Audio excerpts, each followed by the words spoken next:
Hello, everyone, and happy Friday. This is Christine Tao. I'm the founder and CEO at Sounding Board. We are a dynamic leader development suite offering coaching, mentoring, and every kind of development you could ever want. Welcome to the second installment of our new series with inspiring learning leaders called A Conversation With. And I am super excited to be welcoming Tonya because as she knows, she actually was the inspiration for us starting this podcast after a conversation we had at a recent conference. So welcome, Tonya. Thanks for joining us today.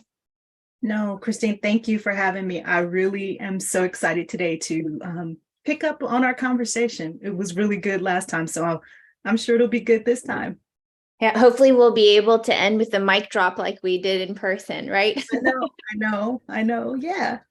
Great. Well, look, for everyone joining us, if this is your first time, our series is all about having a more personal conversation with learning leaders. And besides getting some incredible tips around programs and initiatives that they've launched, also getting to know the person behind that and the thinking and their why behind what drives a lot of their work in this field. And so, Tonya, I'd love if you just give a quick introduction to yourself and tell us a little bit about your background. Sure. So my name is Tonya Tucker Collins, and former vice president of ETI at Twitch, which included employee brand experience, talent management, talent development, and inclusion, diversity, equity, and belonging. And yeah, that's kind of me and my background. I always say also mother to Kelvin, wife to Robert, and co-parent person because it's a dog to Brooklyn. And that kind of makes up my life. Yeah, no, and I think that that was actually a big part of the story that you shared about yourself when we met in person. And, because folks here obviously weren't able to hear that, I'd love to have you share a little bit of that origin story and how that part of your life has influenced how you came to the work that you do today. No. I love the question about origin story. Thank you for that gift. It's actually one I've now added to the things that I do because it helps to get to deeper meaning and helps people to kind of think like, yeah, how did I become the superhero of kind of what I do? So thank you for that, first of all. But really mine started, and it's two pieces because I always struggle a little bit with how to answer this. But the first piece is that every woman from my great grandmother to my grandmother to my mother all went to college. And if you really think about it, that's an incredible accomplishment given the times that they were living in. So it was just kind of this expectation that I would go to college. I'm dyslexic though. So being neurodiverse in the public education system actually hindered me and actually put me on a pathway where I didn't think that I could learn. So for me, that was probably one of the greatest challenges early in my life. And then also early in my career was I had this expectation, but I'm trying to go through a system that I don't fit how everybody else is learning. And I would occasionally get a great teacher and I would say, I want to be Miss Abad, or I want to be like Dr. Garrity or something like that. But I wasn't sure exactly how to do it. And I didn't, and a lot of times think I could do it. So for me, all of a sudden I became mother to Kelvin, really early married, and also had basically kind of took a veer off of going to college, started a community college here in the Bay Area, but got off that path, got into mortgage banking, thought I was doing really, really well. I can even think of when one of the straight A students came in and she's applying for the receptionist job and I'm a loan processor and I'm thinking, I've made it. And then the layoffs hit. Gosh. And a lot like what's going on today, I'm sitting there and I've got all these years of experience, but I don't have a degree and I'm not able to find a job. And I'm somebody's mother. Mm. And in that moment, I said, I got to go back. I got to get my education. And so I really got kind of serious about it, going to school at night, got a young kid, all of a sudden also now kind of a single mom. Mm. That's also going on. And in that particular process, I took one class that really put me on the pathway. At that time, I knew nothing about coaching, but he was a career counselor, but he also had a coaching background. And what I love that he did was he took us through assessments. He had us get real about who we were, what we wanted to do, our backgrounds and our experiences. And in addition to that, kind of create a plan for ourselves of how we could move ourselves forward. He also had us write literally a paper that said, pick your fantasy job, pick your practical one, and then pick something in between. And I recommend that to anybody who's possibly during this time kind of struggling. Mm. And do the research to figure out what would it take for you to actually do it. I picked up the catalog for Cal State East Bay. I saw industrial psychology. I thought business, psych, blend, minor it in business, do a little bit in HR. And through that process, the next thing you know, I am moving in a pathway that led me to learning and development, but also with always that instructional design background. And really, how could I, something I shared when we spoke last, how could I really help people to not be anchored in their past being their potential? How do I help people to unlock? I think back to Dr. Garrity, one of my best professors that I ever had, who literally had a classroom on a Saturday morning at 8 o'clock. People were sitting on the stairs to take stats. Stats. Oh gosh. Yeah. Statistics. He had the reputation of being the best, but I can remember this moment where he sat there and he said, most of you don't understand what I'm talking about, do you? He literally stopped the class and said, we're going to go back to early basic stats. I'm going to break it all down for you during these next 2 sessions. We're not going to worry about what my curricula is. And in that moment, I'm like, that's who I want to be. That's kind of the unlocking I want to do for folks. I want to recognize when you're struggling and help you to create that pathway. Oh, that's incredible. I mean, so many places I can go after that story, but maybe one thought on that, which is that idea of actually recognizing no matter what you've planned, that may not be what the audience in front of you needs. I mean, how powerful is that as you think about your role and where you've gone with your profession? No, those have actually been the biggest moments for me throughout anybody I've worked for, any session that I've been doing. Is in that moment, actually, that same takeaway. I can remember one of my favorite classes that I was doing with a group of new leaders who were up and coming, but they had a group of individuals who had 15 years above them. And I can remember in this moment, like feeling like it's not flowing, the content isn't going like it normally does. And I said, let's pause. Guys, be real with me. What is it? And they were like, we get all of this, Tonya, but at the same time, we got these old guys above us. They're not going to let us kind of do these things and so forth and so on. And I can remember in that moment going, yeah, but what are you going to do when you get the big wheel? And I go back to, I don't know about it. I think kid has experienced this, where you have that moment where somebody around you gets the newest and the greatest toy. And in that moment, you want to, and for me, it was the big wheel. I wanted to ride the big wheel, but that person wouldn't share. Mm. And that's a lot of times for leadership. Sometimes what happens is that somebody won't share with you. And so in that moment, you're left watching. And all I could think about was, if I ever get it, I'm going to let other kids ride my big wheel. And so I shared that story with them. And I said, you've only got probably 3 to 4 years. And in 3 to 4 years, you will be in those individual shoes. So I'm asking you to take this moment to learn what I'm sharing, so that when you are in that position of power, that position of authority, and that same feeling that you have today of them not sharing their big wheel with you, you will not do that to others. And in that moment, that session shifted.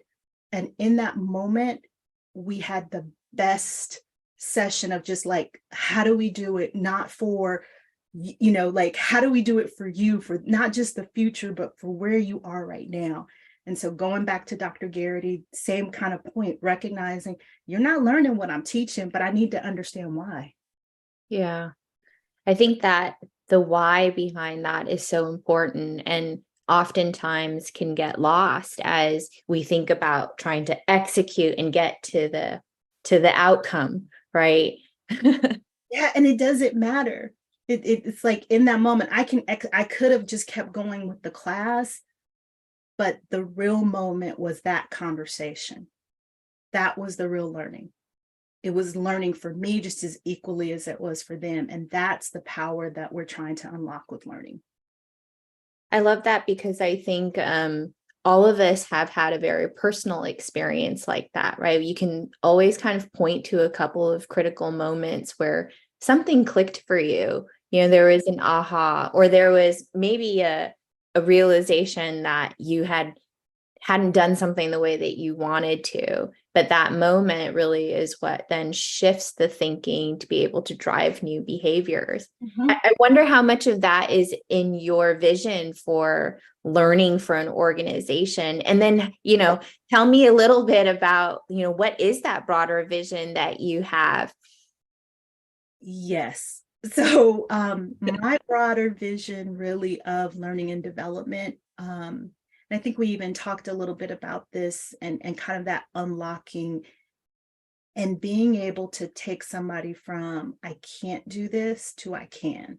So even kind of going back to my origin story, or even just me as a learner, there are moments when we all feel like I can't do this, be it my background, my experience, or whatever. And I know that as learning and development professionals, we have a lot of power in being able to recognize that there are individuals who come with those experiences and that really are blocked from their potential because of maybe a prior experience. It has nothing to do with you in that moment, but it was either a past leader who Yeah. basically said, no, you can't do that.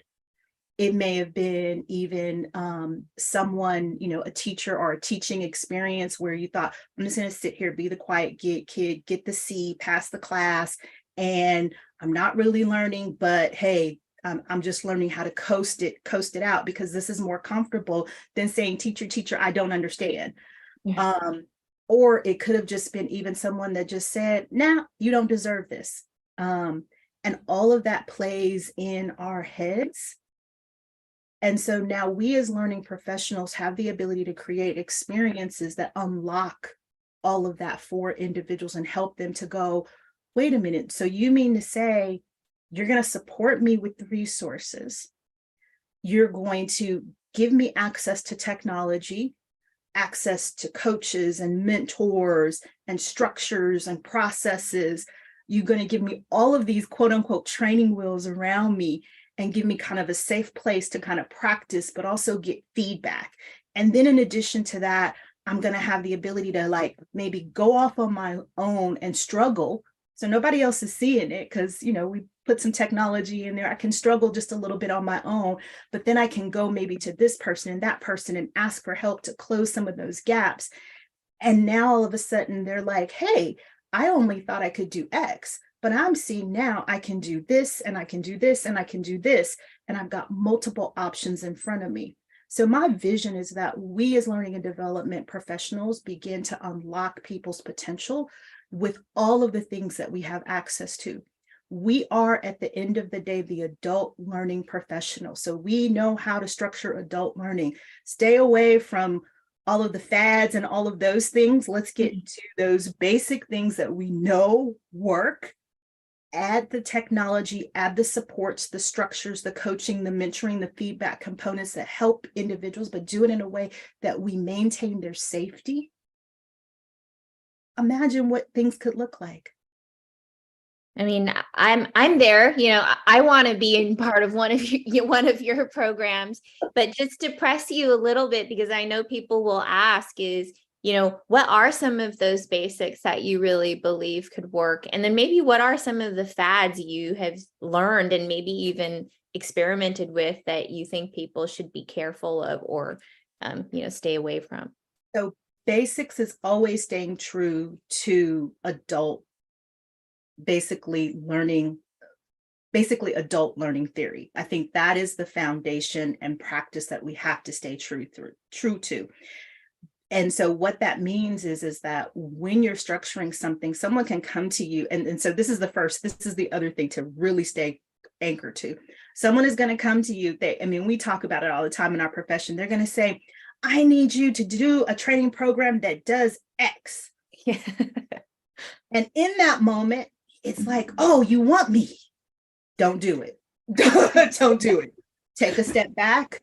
Definitely do your analysis. If you've got to do rapid analysis and do some prototyping, look at the data components. Definitely, the great thing about us being embedded when we are embedded in HR is we have access to a ton of people data. So that is one of your best practices, to go back to that data and actually dig into it, because it's there. The engagement surveys are there. The manager effectiveness surveys are there. So, and remember, engagement survey has data points, but also has comments. Yep. Yep. So you can dig into that and get a better sense, because sometimes we will react to the ask. And the ask is really there just to fix one person. And everybody else that's going to be impacted by what you create is going to be like, why am I here? I think that's so powerful, because we forget sometimes, especially in an organization or a function where you are a service organization to the rest of the company, that one, you get caught up in, well, then I want to make sure I'm pleasing them, or I want to make sure I'm responding to their requests. But how powerful it could be if you could look at that and say, I hear your requests, and let me tell you what, right? Where it could go maybe differently. Yeah. No, you bring up, I think one of the other adds to anybody who's in learning and development that I think is a personal thing to consider and think about, is going back to human performance improvement is definitely something to do, but also being really good at using a lot of the coaching skills around listening and asking questions. To me, those two together is a powerful combination to add to anybody who's in learning development's toolkit, because over time I've learned it's not the thing that I'm saying sometimes, it's really the question that I'm asking that gets people to think deeper. And that also then spills over into my design. Yeah. Well, let's go a little bit deeper then. I'd love to hear about, what is an initiative or a program that you've done in the past that you really feel represents, your philosophy, and what was the impact of that? So, it's really difficult to pick one. I'm going to be honest. There's so many, and I've worked in so many different industries. I think each one has given me an opportunity to do something and learn from that and carry it forward. So I'll also add, that's the other thing that we have to do as learning professionals, is how do we iterate? How do we take what's good and realize it's never going to be perfect, but how do you kind of upskill it again based upon new information, new technology, what all those other variables, and then kind of redesign it. But the one that I'm probably most proud of happened during my time at PG&E. The ask was an interesting ask in that they wanted to actually create a pipeline program, a development program that would allow individuals who wouldn't typically get the opportunity to be superintendents to go through development. But this meant that we had to do like the design of the position. What would the position look like? Because it's kind of like, you're at this level, but how do we get you to really almost a jump ahead of where you are today? Yep. And the idea was, how do we partner with the business? Because the business was like, it can't be done. Huge statement of itself. It can't be done. And then the ask of the CEO at that time was really around, hey, can you do this? And can you do it within 2 years? But can you make sure that it's diverse, that we include the diversity lens to it? So we want women, we want non-traditional candidates. We want it to be kind of this exciting thing that basically shows that it's possible for you not to take that traditional path. Yep. But a non-traditional path, but also non-traditional candidates. Right. Wow. And so that's probably why I'm also the most Easy problem, right? problem, but at the same time, it had all of the elements that you would want as a Yeah. professional meeting. You've got to look at what's the selection criteria. So you're working with Yep. TA, you're designing the job, you're thinking about compensation, you're thinking about this is a 2-year program. And then you're also working with the business to say, well, what are the rotations? The thing that I did actually with this one that I think was very novel, and it'll carry it forward to everything that I do going forward, is we ask the business, well, first of all, tell me, what do you think is required for the role? Like, again, what's the gap? Person comes in here, but where, what are the things that are actually required? What make up a good? Let's capture that. Let's also build in a pre and post assessment. So meaning once we select the individual, let's also test their knowledge and say, hey, this is what, how much do you know for these? Yep. Because in some cases, we got candidates who were really well versed in one area. Well, if they test out and then you, the business, assess that knowledge, then you can say, hey, yeah, they've got it. They know exactly what this is. So they can skip this rotation. So now imagine you're saying it's a 2-year timeline. It now shortens it by at least a quarter. Right. Right.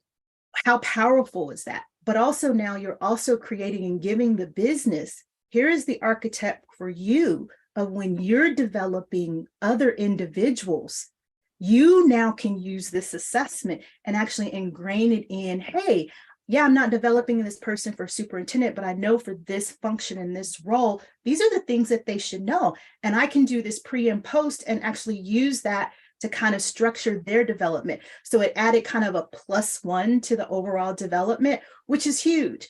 We also added coaching to it, skills-based, like professional development. The challenge with these types of programs, though, let's be real, is that normally the person goes all the way through the program and people question, are they ready still? Mm-hmm. Mm-hmm. That's hard. That's really, really hard because these individuals are leaving an existing role to come and take a risk on this opportunity. And you can't guarantee that you're going to land a position, but we should be able to at least say, you know what, we've vetted you and assessed you and had you meet with people. So I also asked myself some important questions. How do we get the business more involved with this particular project so that along with each quarter, they're assessing and they're giving feedback, but also the main individuals who are going to be hiring for them are seeing them in action. So we added a component where they would meet with them quarterly and actually get that face time with the individuals who eventually would be hiring for these roles. And in many cases, what would end up happening is they would be like, why can't I have them now? And to me, that was the most powerful thing because we had one individual that finished in 8 months. We actually never got to the 2-year mark. We only went to 15 months because almost all of those individuals were ready. Other learnings from that program was we basically created a scorecard that basically assessed them along the way. So there was never any question about were they ready. It was actually, again, that question of why can't I have them now? How much of that, Tonya, do you think the ongoing interaction of those that are in the position to make those decisions, the hiring managers, as you talked, influence that ability to shorten that time frame versus the way that some of the more structural elements of the programs are around the assessments along the way?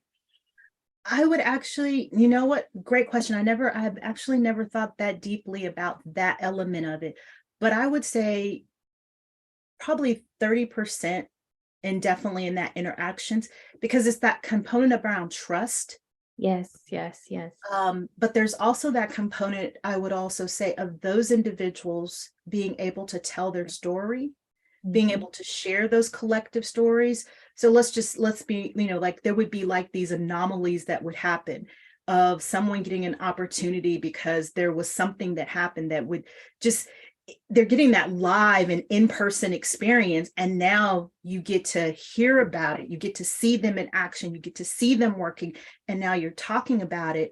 It just elevated these individuals' experience where, let's be real, another type of program, it would have gotten lost. It would have never been mentioned, or maybe only one person would have known about it. Now you have all of them knowing about it, and they're constantly having that in their head, big impact about it. And then I think the next is those structural elements. When I think about the program overall, everyone landed a role at the end, and that is huge.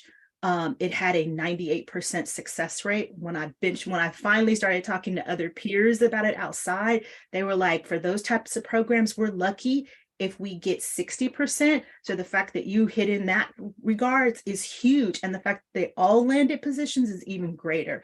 So those are just some of the, when I think back to that program, diversity element, the selection component, the development component, the talent management component, all of those components kind of are probably what really earmarked me to do all of the work that I do today.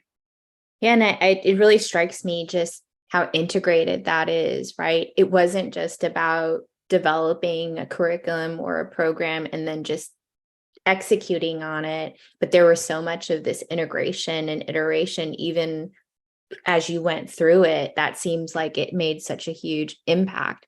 And I certainly believe that because, in our programs that we deliver at Sounding Board, a big a big part of it is perception management, and just being able to create those engagements along the way have such a powerful impact that I think people sometimes don't think about, that you're having and driving conversations around that development, and that those conversations actually can impact the outcomes. So yeah, thank you for that. No, thank you. Well, we are about to wrap up, and so I would love for you to be able to leave the audience with some thoughts. We had this conversation that it's challenging and disruptive times, and that, even the first story you shared around being impacted by layoffs, and that being representative of the experience for so many people now. So what would you like to leave folks with in terms of thinking about, what advice would you have for them during these times? My first piece of advice would be breathe. I think we are catching our breath just a little bit too much. And as a result, it's kind of like we're very worried. Also, take a step back. I think anyone who's directly impacted, I'm learning to do this also, is to take a step back and really think about, what does this mean for me? I can react and kind of go down that same kind of pathway, but almost like I did with that one professor called me to do, what would be my dream? Yeah. What would be kind of middle safe ground, and what would be that other thing? Look at it. Just take a moment and look at it. I think that's important to do, is to get that view. The other is to reach out to your network. I think that's the other thing, is that we're so connected in today's world. The advantage that we have today that we didn't have prior to the pandemic is getting on a Zoom call is a lot easier than me driving across town to go have coffee. You don't have to do this alone. 15 minutes, 10 minutes can be the shot. The other thing I would say to everybody who's going through it is reach out, stay connected with folks. We need each other during these times. And it's a lot easier to get isolated, but let's all recognize we've gone through a pandemic. We're going through this time of uncertainty. We can't do it by ourselves. We need each other. And without that, you'll struggle even more. So if you're one of those individuals right now who's saying, I've applied for 600 jobs and I haven't gotten a hit, reach out to somebody to have them look at your resume. Resume is probably that first thing that I always say. If it's not at least getting you the call from the recruiter, get feedback about it. Well, Tonya, I know you and I could keep chatting for hours and go deep on almost every single point that we raised today. But unfortunately, we have hit the end of our time. I really enjoyed the conversation. Thank you again for joining us. And certainly, I know that a lot of folks will have benefited from a lot of the advice that you shared today. Thank you for having me, Christine. I appreciate it. Okay. Well, happy Friday. Happy Friday.